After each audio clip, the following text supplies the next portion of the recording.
नमस्कार, आप देख रहे हैं खबरें खटाखट और मैं करिश्मा आपके साथ।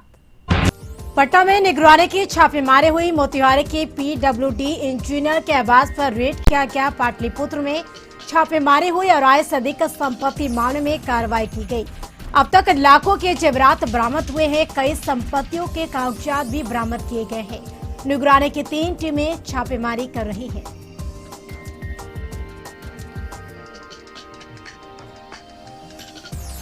पटना हाईकोर्ट ने पटना नगर निगम कर्मियों के चौरे हड़ताल को तत्काल खत्म करने का निर्देश दिया है। इस याचिका पर चीफ जस्टिस संजय करोल की खंडपीठ ने सुनवाई की और बताते कि कल एडवोकेट जनरल ने पटना नगर निगम के कर्मचारियों के हड़ताल से उत्पन्न गंभीर स्थिति को देखते हुए इस मामले पर सुनवाई करने का कोर्ट से अनुरोध किया था। उन्होंने कहा, पूरे पटना शहर में स्थिति निगम कर्मियों के हड़ताल से प्रभाव पड़ा है और अभी कोरोना महामारी का संकट बरकरार है। कोर्ट ने निगम कर्मियों को तत्काल हड़ताल खत्म करने का निर्देश दिया है और साथ ही राज्य सरकार को कर्मचारीगण की लंबित मांगों पर विचार कर 8 सप्ताह में आदेश पारित करने का निर्देश दिया है।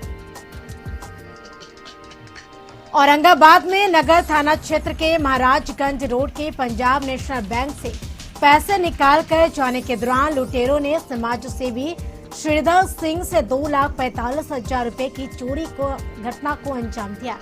घटना की जानकारी के बाद पुलिस ने मौके पर पहुंचकर जांच शुरू की और इस मामले में एसडीपीओ गौतम शरण ओमी ने कहा, मामले की जांच के लिए आदेश दिए गए हैं। खगड़िया में नवटोलिया गांव के पास महेशपुर थाना पुलिस ने लूटपाट की योजना बना रहे 5 अपराधियों को हथियार के साथ गिरफ्तार किया। गिरफ्तार 5 बदमाशों में एक हथियार तस्कर भी है। पुलिस ने मौके से बोलेरो, पिस्टल, कारतूस और मोबाइल सेट जब्त किया। केंद्र और राज्य सरकार के बीच विवादित मुद्दों को सुलझाने के मकसद से आज नीति आयोग की टीम रांची पहुंच रही है। वीके पॉल की अगुवाई में 6 सदस्यों की टीम अलग अलग मुद्दों पर राज्य सरकार के अधिकारियों से बातचीत करेगी। वहीं बुधवार को दोपहर प्रोजेक्ट भवन में मुख्यमंत्री की अध्यक्षता में राज्य सरकार के अधिकारियों के साथ होने वाली बैठक में नीति आयोग शिरकत करेगी और इस बैठक में केंद्र और राज्य से जुड़े विभिन्न मुद्दों पर चर्चा होगी और विवादों को सुलझाने की कोशिश की जाएगी। बैठक में मुख्य रूप से डीवीसी के बकाये, कोयला रॉयल्टी के बकाये, 15वें वित्त आयोग की राशि का भुगतान और इससे पहले नीति आयोग को राज्य सरकार ने पहले ही 1 दर्जन से अधिक विवादित मुद्दों की सूची थमाई है। इन मुद्दों में सबसे महत्वपूर्ण और डीवीसी के बकाया कटौती से संबंधित विवाद है। राज्य सरकार ने त्रिपक्षीय समझौते से एक तरफा पीछे हटने का फैसला लिया था। इसे केंद्र नहीं मान रहा है और बार बार विकास योजनाओं की राशि की सीधे रिजर्व बैंक से काट लिए जाने पर राज्य सरकार ने आपत्ति जताई है और इसके अलावा सीसीएल और बीसीसीएल समेत तमाम कोल कंपनियों पर राज्य सरकार ने 1.5 लाख करोड़ बकाया होने का दावा किया है और यह राशि अलग अलग परियोजनाओं के लिए भूमि अधिग्रहण के बदले में राज्य सरकार को मिलनी है। और इसके अलावा एक अहम मुद्दा है कि जीएसटी का बकाया, जीएसटी कटौती के मद में राज्य सरकार को लगभग 1500 करोड़ रुपए मिलने हैं और राशि केंद्र से किस्तों में मिल रही है।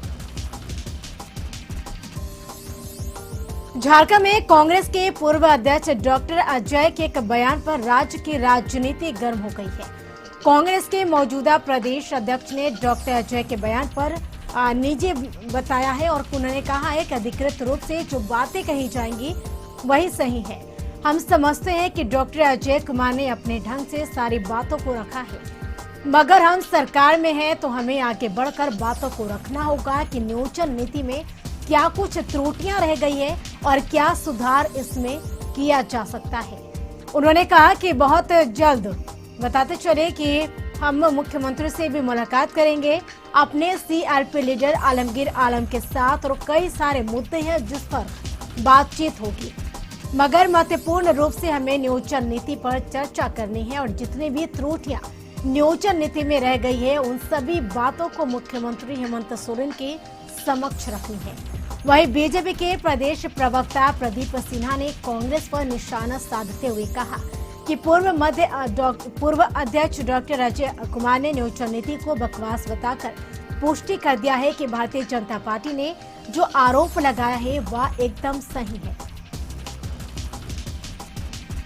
नई नियोजन नीति पर डॉक्टर अजय कुमार के बयान पर बीजेपी और कांग्रेस के बीच सियासी बयानबाजी शुरू हो गई है। एक तरफ कांग्रेस के मौजूदा प्रदेश अध्यक्ष अजय के बयान को निजी बता रहे हैं, तो दूसरी तरफ बीजेपी नेता का कहना है कि बीजेपी का आरोप सही साबित हो रहा है। झारखंड के कुछ जिले साइबर अपराधियों के कारनामों के लिए जाने जाते हैं। अगर देश भर में कहीं भी साइबर अपराधी की कोई घटना हो तो शक झारखंड के कुछ जिलों पर पड़ जाता है। अगर हम पिछले कुछ दिनों की ही बात करें तो राज्य में पुलिस ने दर्जनों साइबर ठगी के मामले दर्ज किए हैं। पिछले दिनों तो उड़ीसा के पुलिस ने झारखंड आकर 2 साइबर अपराधियों को गिरफ्तार किया था और उसे उड़ीसा ले गई थी। और ऐसे में बड़ा सवाल उठता ये है कि आखिर पुलिस की तमाम कोशिशों के बाद भी साइबर अपराध पर काबू क्यों नहीं पाया जा रहा है, या फिर साइबर ठग कैसे लोगों को चूना लगाने में कामयाब हो जाते हैं। बंगाल की खाड़ी में उठे चक्रवात और निम्न दबाव के चलते झारखंड के कई जिलों में झमाझम बारिश हो रही है। राज्य मौसम विज्ञान केंद्र की माने तो बंगाल की खाड़ी में कम दबाव का क्षेत्र बना है, जिसका असर राज्य पर पड़ रहा है। मंगलवार तक आसमान में बादल छाए रहने के साथ साथ बारिश होने मौसम वैज्ञानिक अभिषेक आनंद ने बताया कि बंगाल की खाड़ी में बना कम दबाव का क्षेत्र काफी मजबूत है, जिससे ओडिशा और छत्तीसगढ़ में अच्छी बारिश हो रही है। इसके साथ ही झारखंड के ऊपर भी बादल छाए हैं और रुक रुक कर कहीं हल्की और कहीं तेज बारिश हो रही है। उन्होंने कहा कि अगले 24 घंटे के बाद दबाव के कम होने की संभावना है। मौसम वैज्ञानिक ने कहा कि राज्य में 13 और 14 सितंबर को अधिकतर जिलों में बारिश के साथ वज्रपात की आशंका भी है और इस दौरान झारखंड के दक्षिणी हिस्से यानी सिमडेगा, चाईबासा, गुमला और खूंटी में भारी बारिश की संभावना बनी हुई है। मौसम विज्ञान केंद्र के अनुसार 1 जून से 13 सितंबर तक राज्य में 850.8 mm बारिश हुई है, जो सामान्य है। धनबाद में लगातार हो रही बारिश के जनजीवन अस्त व्यस्त हो गया है। बारिश से जहां पिछले 48 घंटों से धनबाद ही नहीं आसपास के जिलों में भी रुक रुक कर हो रही तेज हवाओं के साथ बारिश हो रही है और यह बारिश एक ओर जहां आम जनमानस के जीवन को प्रभावित कर रही है, तो वहीं दूसरी ओर निगम की तैयारियों की पोल खुलती हुई नजर आ रही है। कहीं सड़कों पर जल जमाव तो कहीं घरों में पानी घुस गया है।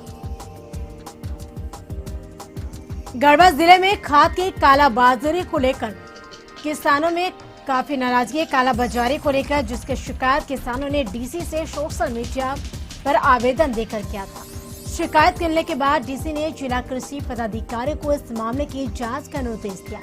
डीसी से मिले निर्देश के अब जिला कृषि पदाधिकारी कालाबाजारी कांडी प्रखंड इलाके में जांच करने पहुंचे तो उन्होंने यहाँ उन्हें किसानों की नाराजगी का सामना करना पड़ा। किसान आप बता दें कि जिला कृषि पदाधिकारी की गाड़ी के आगे बैठ गए और अपना विरोध जताया। हालांकि जांच पर निकले डीओ ने जब अलग अलग पैक्सों की जांच की तो भारी अनियमितता पाई गई। वहीं यूरिया खाद के सरकारी रेट 266 रुपए प्रति बैग की जगह किसानों से 500 से 600 रुपए तक लिए जा रहे हैं। उधर किसानों के विरोध और पैक्सों की जांच के बाद डीओ ने अपनी जांच रिपोर्ट को डीसी को देने की बात कही।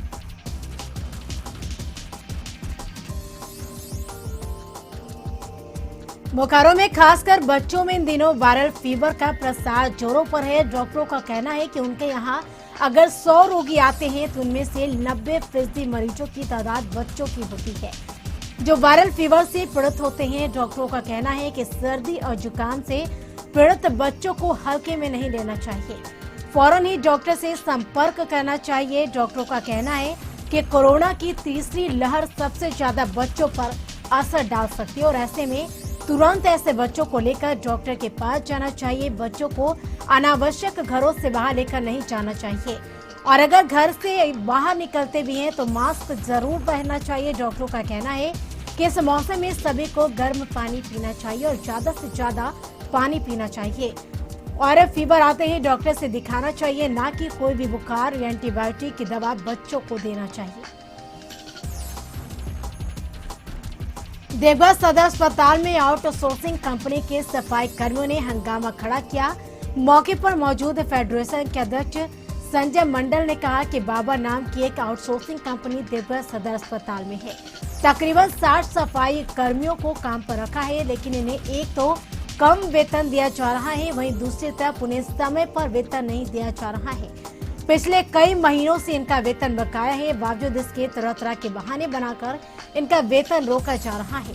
वहीं आउटसोर्सिंग कंपनी बाबा के मैनेजर रविंद्र सिंह का कहना है कि 2 महीने से पेमेंट का आवंटन नहीं आने से वेतन में देरी हुई है। 22 सितंबर तक इनका पेमेंट कर दिया जाएगा।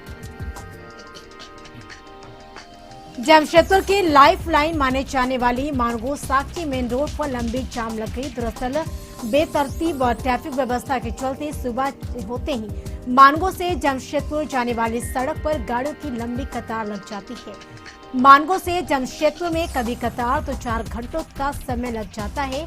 वहीं लोगों का कहना है कि प्रशासन की लापरवाही के चलते शहर में जाम लगता है और जाम में फंसे लोगों की माने तो ट्रैफिक पुलिसकर्मी गाड़ियों की आवाजाही पर गंभीरता से ध्यान नहीं देते, जिससे शहर में जाम लग जाता है और लोग घंटों फंसे रहते हैं।